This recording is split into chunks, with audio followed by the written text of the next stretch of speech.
She scrubbed the industrial pots with mechanical precision, her sleeves rolled up to reveal forearms marked by old burn scars.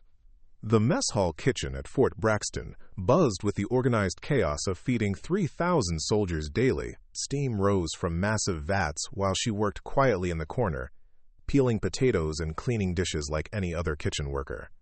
When the commanding officers walked through on their inspections, they barely glanced her way. None of them suspected that the woman washing their plates had been the subject of international manhunts for over a decade. Before we jump back in, tell us where you're tuning in from, and if this story touches you, make sure you're subscribed, because tomorrow I've saved something extra special for you. Rebecca Torres had arrived at Fort Braxton through the civilian contractor program, hired by Patriot Food Services to help manage the increased meal preparation demands created by expanded training operations. Her employment paperwork listed previous experience in commercial food service and institutional cooking, credentials that satisfied the basic requirements for kitchen staff supporting military dining facilities. She reported for duty at 0400 hours each morning, arriving through the civilian entrance where security guards checked her identification badge with the same routine attention they gave to all contracted personnel. Her clearance level allowed access to kitchen facilities and storage areas, but restricted her from operational zones where classified activities occurred.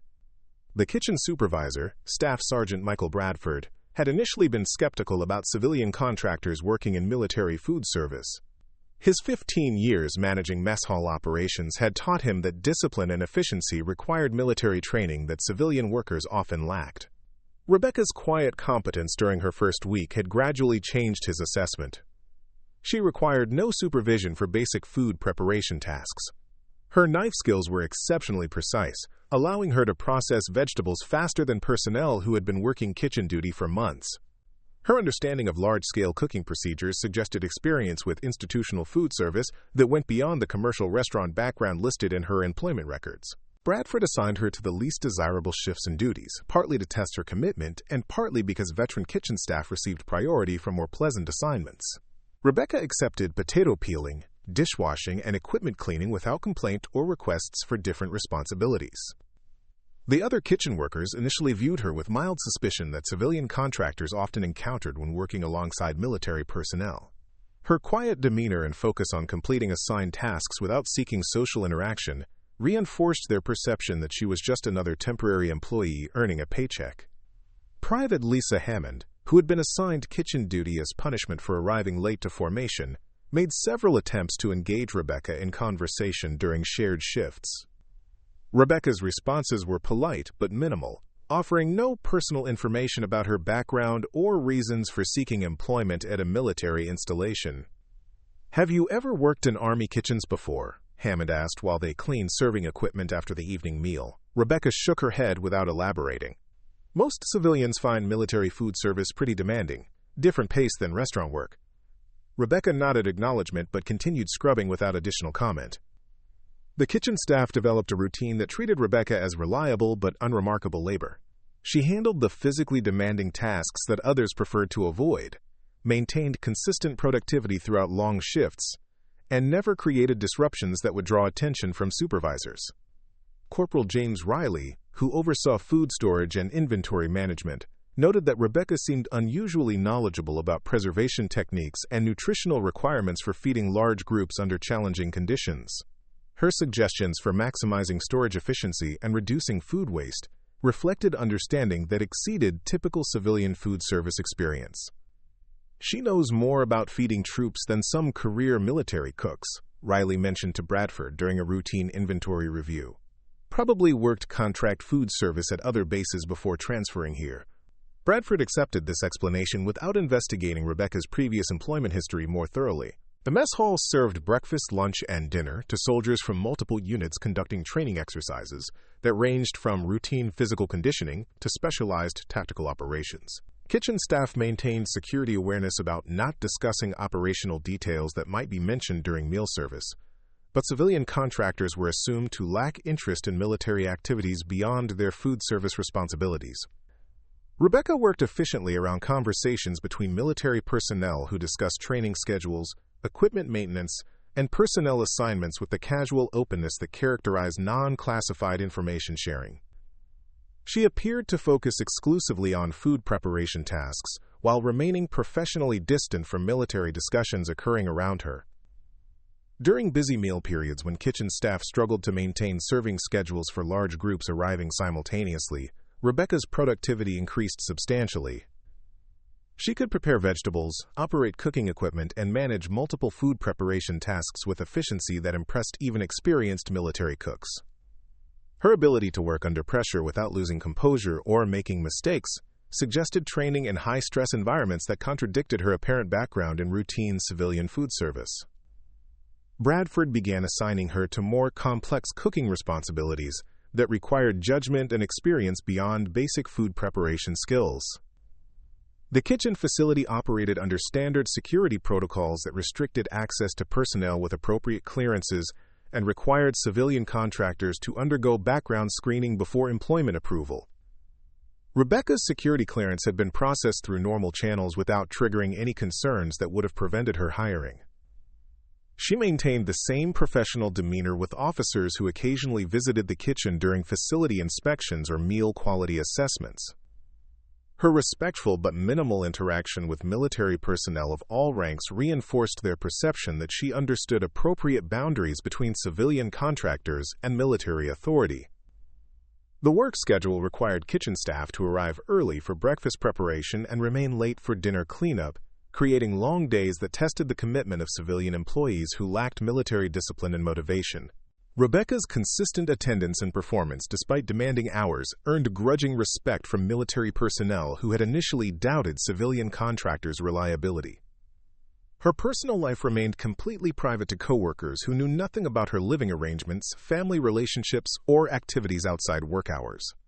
She arrived each morning and departed each evening without participating in the social interactions that typically developed among personnel working closely together over extended periods. The kitchen assignment had effectively made Rebecca invisible within the military community, just another civilian contractor performing necessary but unremarkable support duties that allowed military personnel to focus on their primary operational responsibilities. Colonel Patricia Nash arrived at Fort Braxton unannounced on a Tuesday morning, her convoy of black SUVs creating unusual activity at the main gate. Her credentials granted immediate access to all facilities, but the purpose of her inspection remained classified beyond the security clearance of most base personnel. She carried sealed orders that required cooperation from the commanding officer without explanation of her investigation's scope. The base commander, General Robert Hayes, had received advance notice through secure channels that a high-priority security assessment would be conducted at his installation. The nature of the assessment remained undisclosed, but the authority level of the investigating officer suggested concerns that exceeded routine inspection procedures. Nash's first priority involved reviewing all personnel records for individuals who had accessed the base during the previous 6 months. Her team of intelligence specialists established a temporary command center in the secure communications facility, where they began analyzing employment records, security clearances, and background investigations for patterns that might indicate security vulnerabilities. Rebecca continued her morning kitchen duties while Nash's investigation proceeded in classified areas of the base. The intelligence team's activities remained invisible to civilian contractors whose work assignments kept them focused on support operations rather than military security matters. The kitchen staff maintained their routine meal preparation schedule without awareness that their employment records were being scrutinized. Nash's investigation had been triggered by intercepted communications, indicating that a high-value intelligence asset had successfully infiltrated American military installations. The communications were too fragmentary to provide specific identification, but they suggested that someone with extraordinary operational capabilities was operating under deep cover within military support structures. The intelligence team cross-referenced employment applications against databases containing known aliases and cover identities used by international operatives. Their analysis focused on civilian contractors whose background investigations might have been compromised by sophisticated identity fabrication techniques that could fool standard security screening procedures. Nash reviewed the food service contractor records with particular attention to employees whose skills or behavior patterns suggested training beyond civilian food service experience. The kitchen supervisor's notes about Rebecca's exceptional productivity and technical knowledge triggered additional scrutiny of her employment application and security clearance documentation. The background investigation for Rebecca Torres had been conducted by a private security firm contracted to screen civilian employees for non-sensitive positions. Nash's team discovered that the investigating company had been compromised by foreign intelligence services, who had been inserting false information into background reports for over 2 years. Private Hammond noticed increased activity around the base communications center during her shift rotation, but military personnel provided no explanation for the additional security measures that had been implemented overnight. The heightened alert status affected operational procedures without impacting kitchen duties that remained essential for maintaining meal service schedules. Nash requested detailed surveillance footage from all entry points and common areas where civilian contractors worked. The security recordings revealed behavioral patterns that trained intelligence analysts could identify as inconsistent with ordinary civilian employment motivations. Rebecca's movement patterns and situational awareness suggested professional training in counter-surveillance techniques. Preparing and narrating this story took us a lot of time, so if you are enjoying it, subscribe to our channel. It means a lot to us. Now back to the story. Quote, "The intelligence team established that at least 12 civilian contractors currently employed at Fort Braxton had been cleared through the compromised security firm. Nash ordered discreet surveillance of all suspect employees while maintaining operational security that would prevent potential assets from recognizing that they were under investigation. Rebecca's work performance continued to exceed expectations, while Nash's investigation intensified around activities she remained unaware of. Her consistent productivity and professional demeanor provided perfect cover for someone whose actual mission required access to military facilities without triggering security concerns that would compromise operational effectiveness." Nash discovered that the intercepted communications referenced an operative known by the codename Nightingale, someone whose elimination had been a priority objective for hostile intelligence services for over a decade. The communications indicated that Nightingale's current location had been discovered, but they provided no specific identification that would allow American counterintelligence to provide appropriate protection. The investigation expanded to include analysis of all personal communications, financial transactions, and behavioral patterns that might reveal which civilian contractor was operating under false identity. Nash's team worked around the clock to process intelligence data that could identify the target before hostile operatives could eliminate someone whose capabilities were essential to American security interests. Corporal Riley reported to Bradford that food inventory levels had been slightly higher than expected during recent weeks, suggesting that consumption patterns had changed in ways that might indicate personnel who were not eating in the mess hall regularly. The observation was routine facility management, but Nash's investigation noted any anomalies that might reveal operational security concerns. The intelligence team established that Nightingale had been responsible for preventing multiple terrorist attacks through intelligence gathering and operational interventions that saved thousands of civilian lives. The operatives' ability to maintain deep cover while conducting missions of strategic importance made them invaluable to national security operations that could not be conducted through official military channels. Nash received updates indicating that hostile operatives were already positioning assets to eliminate Nightingale once final identification was confirmed. The race between American counterintelligence efforts to provide protection and enemy attempts to neutralize a critical asset created time pressure that required immediate action once the target's identity was established. The investigation revealed that Nightingale possessed capabilities that transcended normal intelligence operative training, including expertise in psychological operations, technical surveillance, and direct action missions that required skills obtained through years of specialized training and operational experience under extremely dangerous conditions. The kitchen facility's location within the secure perimeter of Fort Braxton provided ideal cover for someone whose mission required access to military personnel and facilities, while maintaining civilian contractor status that avoided scrutiny associated with official military assignments.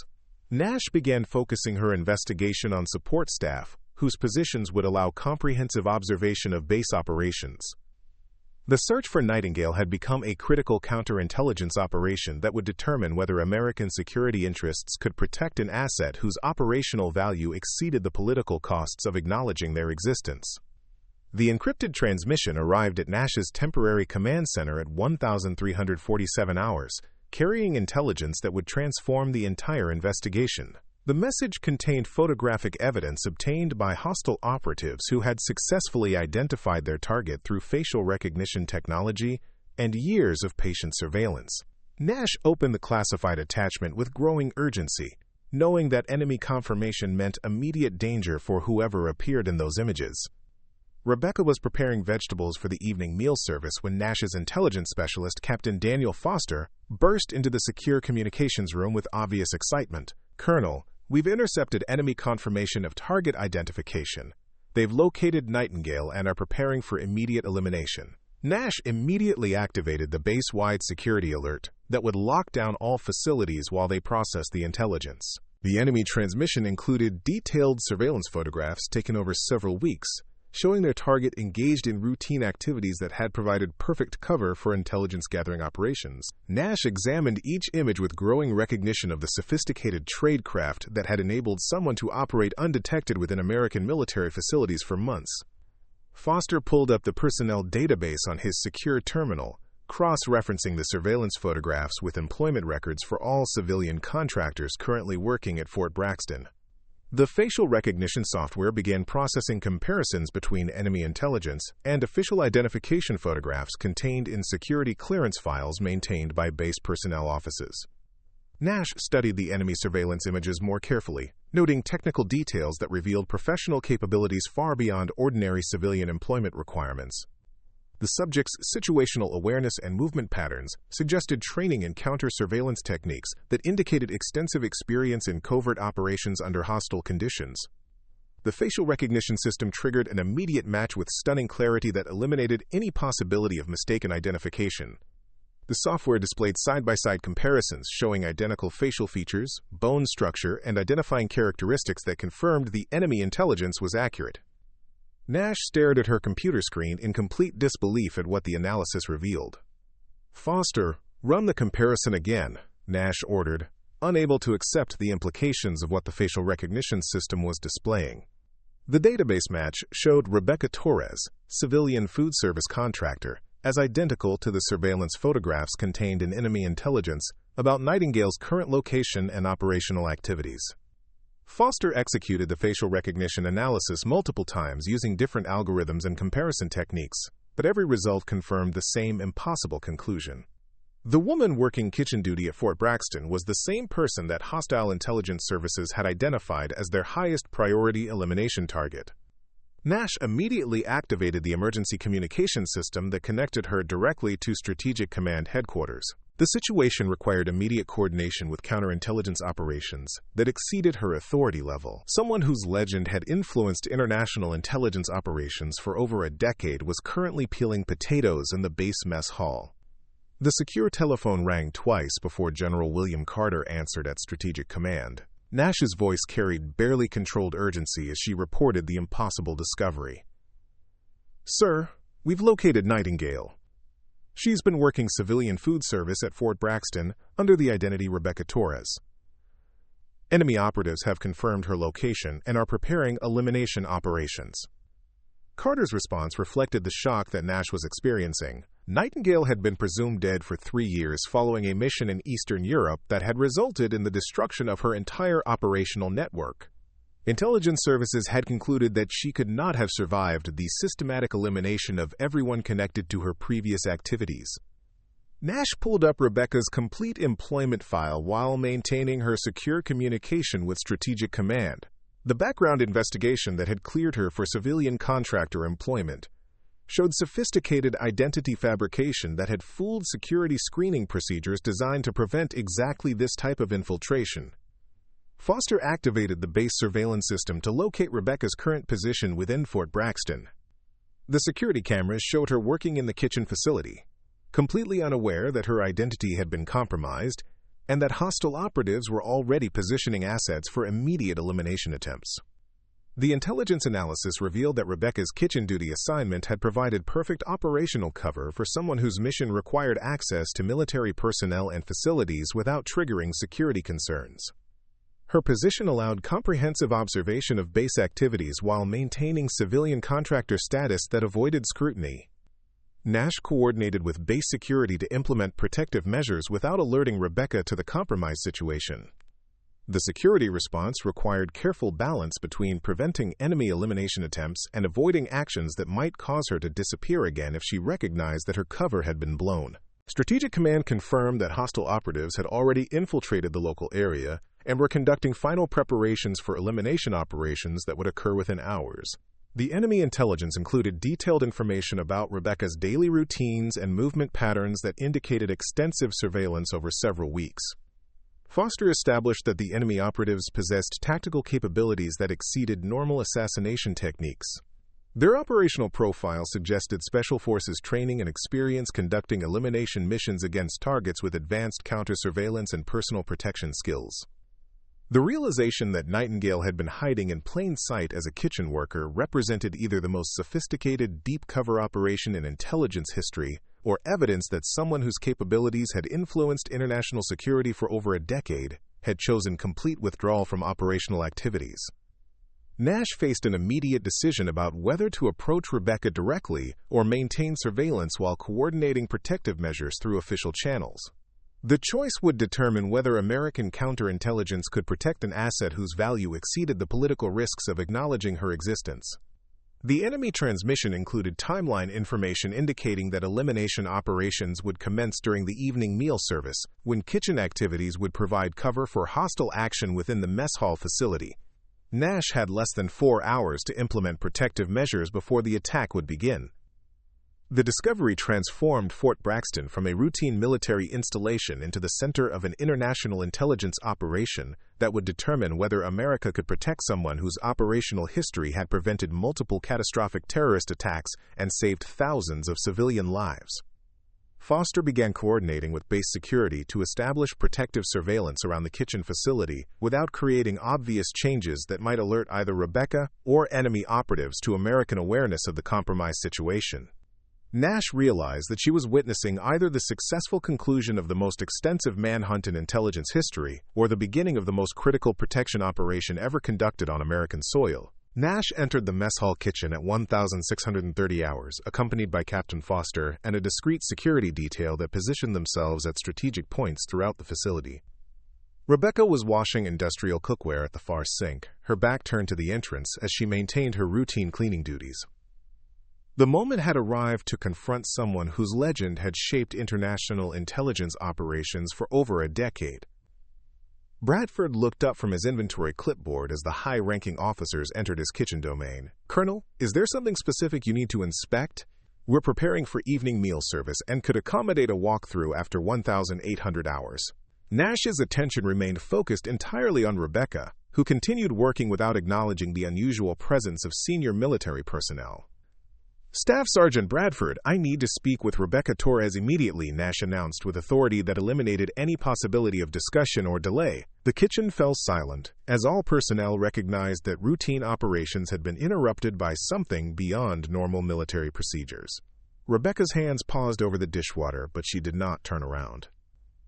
Foster activated the electronic surveillance countermeasures that would prevent enemy monitoring of the conversation about to occur. The kitchen security systems detected the signal jamming and automatically sealed all entrances, implementing lockdown procedures that trapped everyone inside until the security alert was cleared.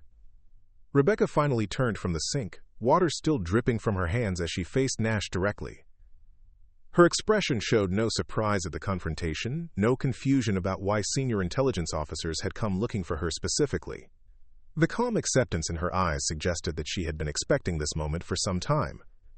"Rebecca Torres died in Prague 3 years ago," Nash stated with finality that echoed through the silent kitchen, along with 7 other members of her operational team. Yet here you are, washing dishes at Fort Braxton under an identity that should not exist.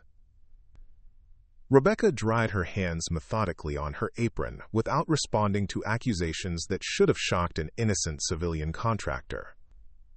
Bradford stepped forward with obvious confusion about accusations being directed at one of his most reliable kitchen workers. "Colonel, I think there's been some mistake.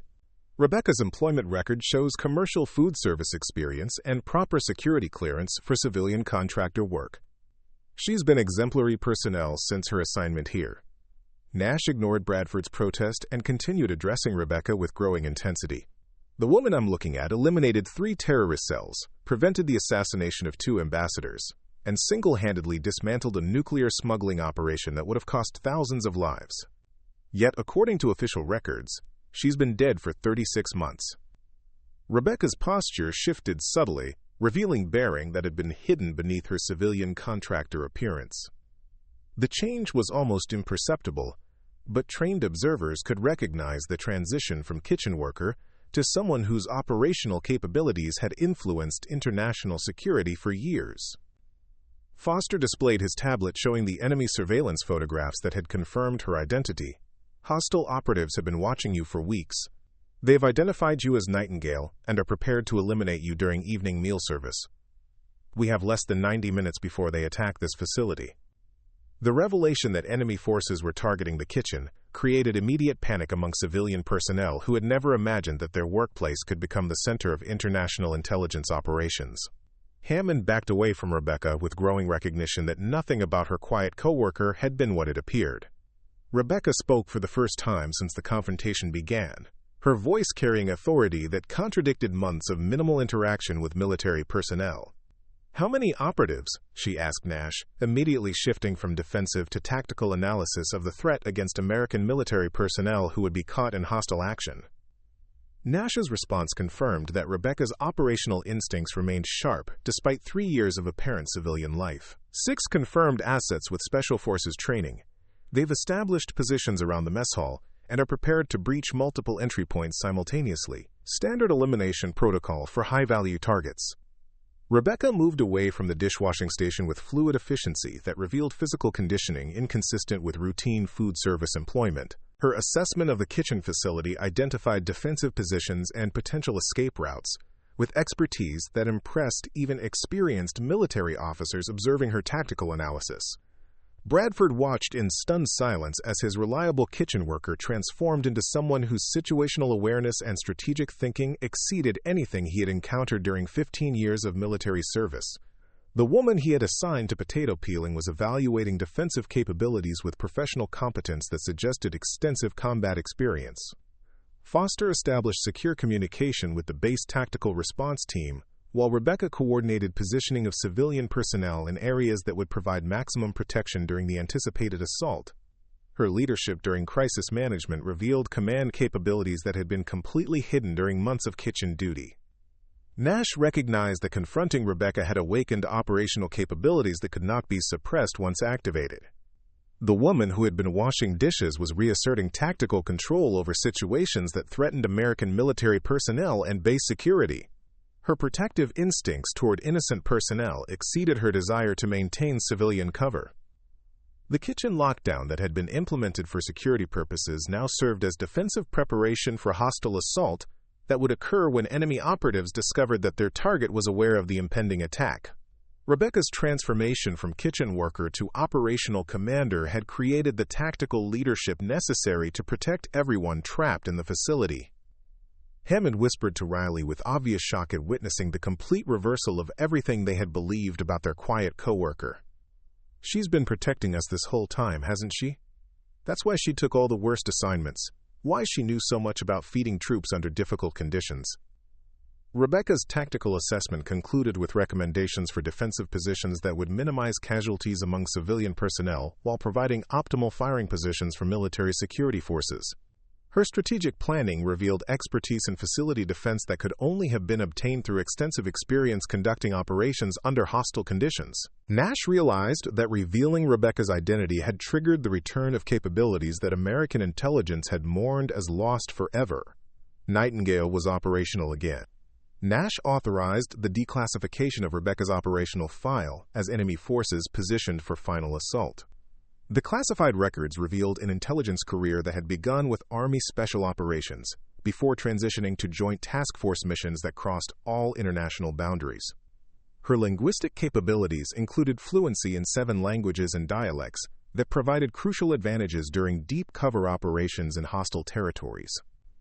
Rebecca's first major assignment had involved infiltrating a terrorist training facility in Syria, where she spent 18 months gathering intelligence that prevented coordinated attacks on American embassies across 3 continents.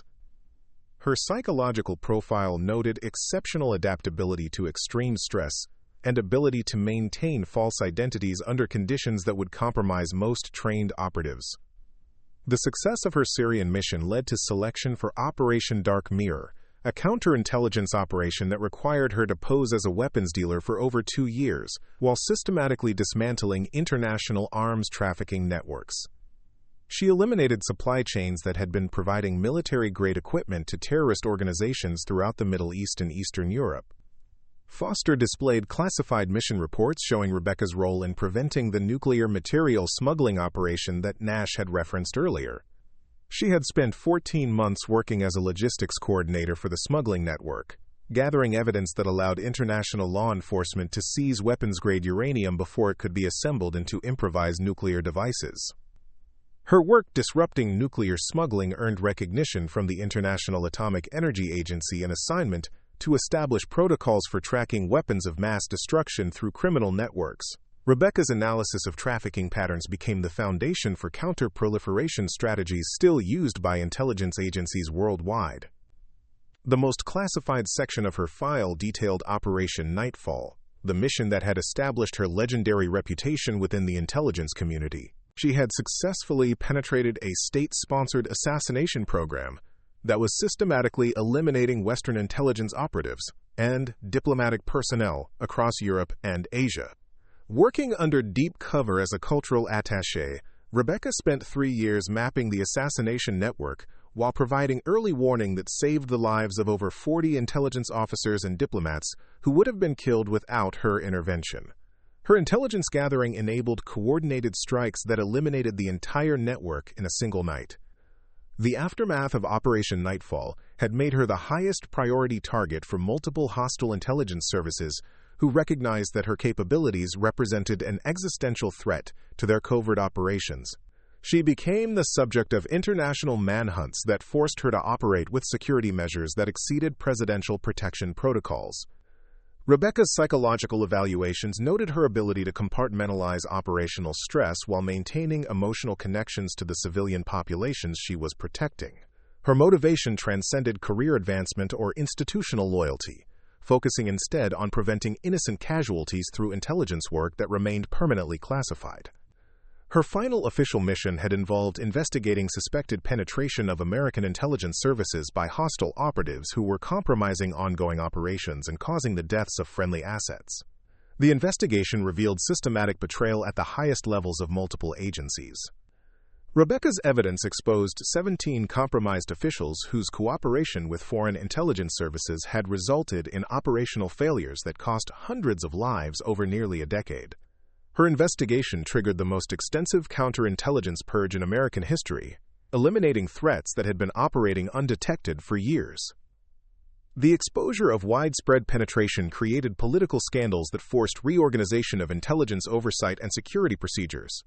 Rebecca's work had saved American intelligence capabilities from systematic destruction, but it also made her a target for elimination by officials whose careers had been destroyed by her investigation. The Prague operation that had supposedly killed her had actually been an extraction mission, designed to remove her from situations where political considerations made her continued service impossible. The deaths attributed to her team had been carefully staged to provide cover for her transition into deep unofficial status.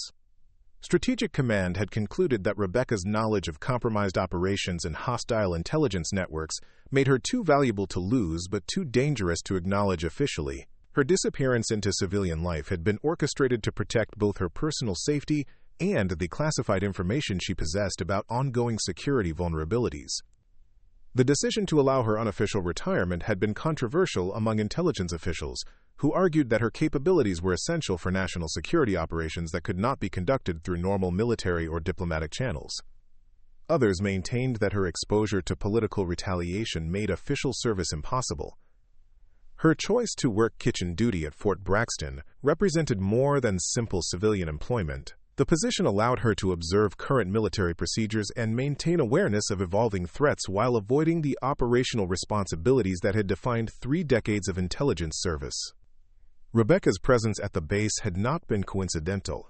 Intelligence analysis had identified Fort Braxton as a potential target for the same hostile networks she had previously disrupted. Her kitchen assignment provided perfect cover for surveillance operations, that protected American military personnel from threats they never knew existed.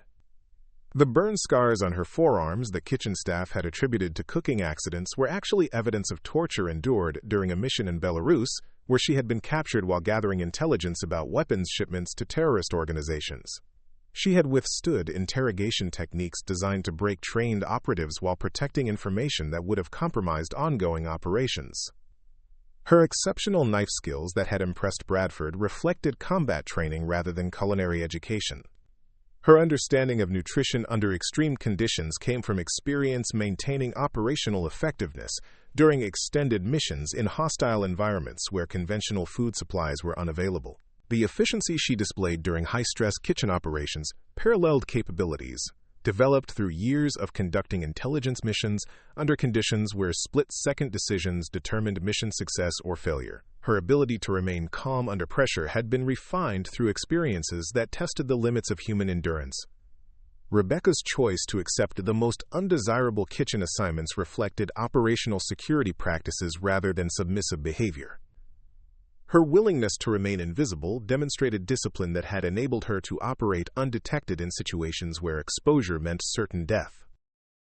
Her legendary status within the intelligence community was based on achievements that had prevented international conflicts while saving thousands of innocent lives through operations that could never be publicly acknowledged. The enemy assault never materialized.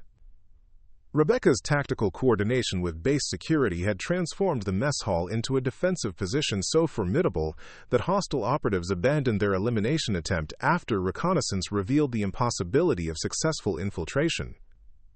Her expertise in facility defense had protected every person at Fort Braxton without a single shot being fired. Within hours of the failed attack, Strategic Command authorized Rebecca's immediate extraction from civilian contractor status. She departed Fort Braxton through the same service entrance where she had arrived months earlier, but this time accompanied by a security detail that would escort her to classified facilities where her capabilities were desperately needed for ongoing operations. Bradford submitted a comprehensive report documenting how Rebecca's presence had transformed kitchen operations through innovations that improved efficiency, reduced waste, and enhanced food safety protocols. His analysis noted that her contributions extended far beyond routine food service, creating improvements that would benefit military dining operations for years after her departure.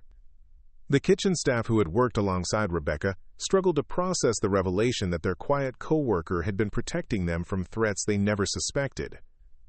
Hammond began recognizing patterns in Rebecca's behavior that revealed how she had consistently positioned herself to shield civilian personnel from potential dangers while maintaining perfect operational cover. General Hayes ordered the establishment of new security protocols that would identify personnel with extraordinary backgrounds who might be operating under deep cover within military support systems. The procedures ensured that valuable assets could be protected while maintaining the operational security necessary for their continued effectiveness. Nash received commendation for successfully identifying and protecting an intelligence asset whose elimination would have compromised American security interests worldwide. Her investigation had prevented the loss of someone whose operational knowledge remained essential for countering threats that conventional military forces could not address through normal engagement procedures. The Fort Braxton incident became a classified case study used by intelligence training programs to teach students about recognizing capabilities that transcended apparent assignments or credentials. Military academies incorporated lessons about identifying excellence regardless of its operational context, emphasizing that valuable contributions often came from unexpected sources.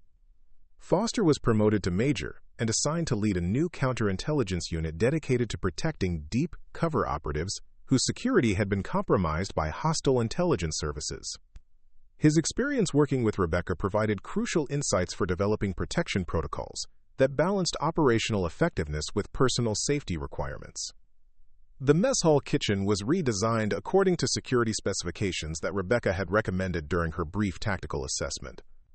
The modifications appeared to address routine safety concerns, but actually created defensive capabilities that would protect personnel during future security incidents while maintaining the facility's normal food service functions. Rebecca's employment record with Patriot Food Services disappeared from all official databases within 24 hours of her extraction. Her security clearance documentation was reclassified at levels that exceeded normal intelligence oversight, ensuring that future background investigations could not compromise operations that required similar deep cover assignments. Military food service contracts were modified to include enhanced screening procedures that would identify retired special operations personnel seeking civilian employment at defense facilities.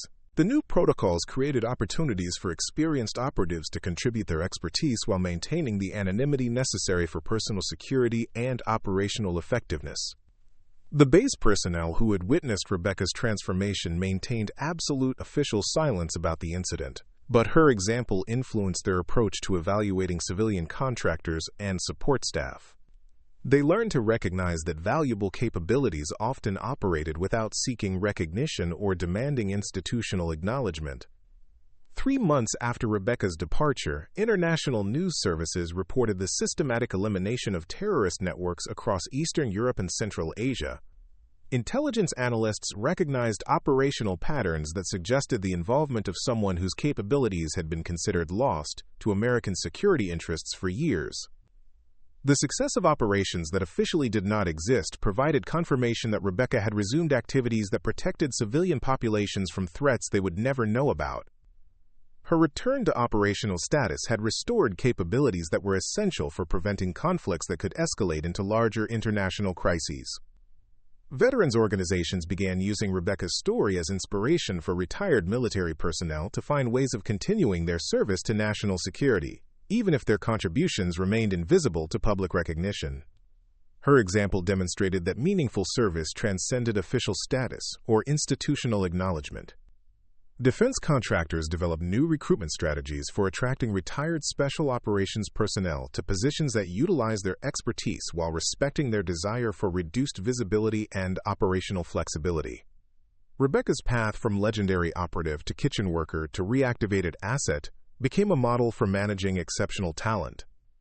The kitchen where Rebecca had worked became informally known among base personnel as the place where legends hid in plain sight. Officers visiting the facility understood that they were seeing an example of how true excellence often operated, without demanding recognition or seeking advancement through traditional career channels. Intelligence training programs incorporated Rebecca's operational history into advanced courses on deep cover techniques and long-term asset protection. Students learned that the most effective operatives often chose anonymity over advancement, substance over recognition, and service over personal acknowledgement. Her legacy influenced intelligence doctrine for managing operatives whose capabilities exceeded normal operational parameters. New protocols addressed the unique security requirements and operational flexibility necessary for assets whose value to national security transcended political considerations or bureaucratic limitations. Years later, when military historians attempted to document significant intelligence operations, they encountered systematic gaps in official records that suggested missions of extraordinary importance had occurred without leaving verifiable traces. The absence of documentation became evidence that someone with Rebecca's capabilities had continued protecting American interests through methods that could never be officially acknowledged. The Fort Braxton kitchen staff developed an informal tradition of reserving one workstation for personnel who demonstrated exceptional dedication to their duties without seeking recognition. The practice honored Rebecca's example while creating opportunities for others to contribute their hidden talents to military support operations. International terrorism statistics showed dramatic decreases in successful attacks against American interests following Rebecca's return to operational status. Intelligence analysts understood that certain outcomes required interventions that exceeded conventional military or diplomatic capabilities, but her specific contributions remained classified beyond academic access. The mess hall where Rebecca had been revealed became a destination for senior intelligence officers who wanted to understand how exceptional individuals chose to serve their country. Visitors learned that true leadership often operated through influence rather than authority, and that the most important work sometimes occurred in environments where it received no appropriate recognition. Bradford was promoted to warrant officer and assigned to develop new protocols for identifying extraordinary capabilities among civilian contractor personnel. His experience managing Rebecca's kitchen assignment provided insights for recognizing talent that transcended apparent job descriptions or official qualifications. The base security footage of Rebecca's tactical transformation was classified immediately and incorporated into training programs that taught recognition of operational capabilities regardless of their apparent context. Students learn that excellence often disguised itself as ordinary competence to maintain operational security. Strategic Command established the Torres Protocol, a classified framework for protecting deep cover operatives whose security had been compromised by hostile intelligence services. The procedures ensured that valuable assets could be extracted and redeployed without compromising ongoing operations or personal safety requirements. Rebecca's influence on military food service extended beyond Fort Braxton, as other installations adopted efficiency improvements she had developed during her kitchen assignment. Her innovations in large-scale food preparation became standard procedures that enhanced nutrition and reduced costs across multiple military dining facilities. The enemy operatives who had targeted Rebecca for elimination were systematically neutralized over the following months through operations that left no traces in official records. Intelligence services understood that hostile networks had been eliminated by someone whose capabilities exceeded normal counterintelligence procedures. Her story spread through informal channels within the special operations community as an example of service that transcended career advancement or institutional recognition. Veterans learned that meaningful contributions could take many forms, and that the most important work often remained invisible to those it protected. Military justice courses began referencing the Fort Braxton incident as an example of how exceptional circumstances required flexibility in applying standard procedures. Students learned that effective leadership sometimes meant recognizing authority that existed outside normal hierarchical structures. The kitchen equipment that Rebecca had used during her assignment was preserved as part of an informal memorial to personnel who served without seeking acknowledgement. The display honored contributions that could not be officially recognized while inspiring others to find their own ways of serving beyond traditional expectations. Defense intelligence agencies developed new assessment criteria for evaluating civilian personnel whose backgrounds might include extraordinary capabilities hidden beneath routine employment histories. The procedures created systematic approaches for identifying valuable assets while maintaining the operational security necessary for their continued effectiveness. Rebecca's example influenced recruitment strategies for attracting retired special operations personnel to positions where their expertise could contribute to national security without requiring them to resume formal military service. Her transition from operative to civilian worker to reactivated asset demonstrated multiple pathways for continued service. The base chaplain reported increased attendance at services focused on finding meaning through service to others rather than personal advancement. Rebecca's story had inspired military personnel to consider how their own capabilities might contribute to purposes larger than individual career goals. Years after her departure, Fort Braxton personnel still referenced the kitchen incident when discussing the importance of recognizing hidden excellence among support staff and civilian contractors. The lesson that valuable capabilities often operated without demanding recognition became part of the base's institutional culture. Her legacy lived not in monuments or medals, but in the continued effectiveness of intelligence operations that prevented conflicts through superior analysis and strategic intervention. Rebecca had chosen a path that valued substance over recognition, demonstrating that real power came from service rather than position. The most meaningful tribute to her contributions was the absence of terrorist attacks that would have occurred without her interventions, the diplomatic relationships that survived because of her intelligence gathering, and the lives that continued because someone possessed capabilities that officially did not exist. Her story became proof that some people served their country most effectively by remaining invisible, that true heroes often chose anonymity over advancement, and that the most important contributions to national security sometimes came from those who asked for nothing more than the opportunity to protect others through their hidden excellence. Up next, you've got 2 more standout stories right on your screen. If this one hits the mark, you won't want to pass these up. Just click and check them out. And don't forget to subscribe and turn on the notification bell so you don't miss any upload from us.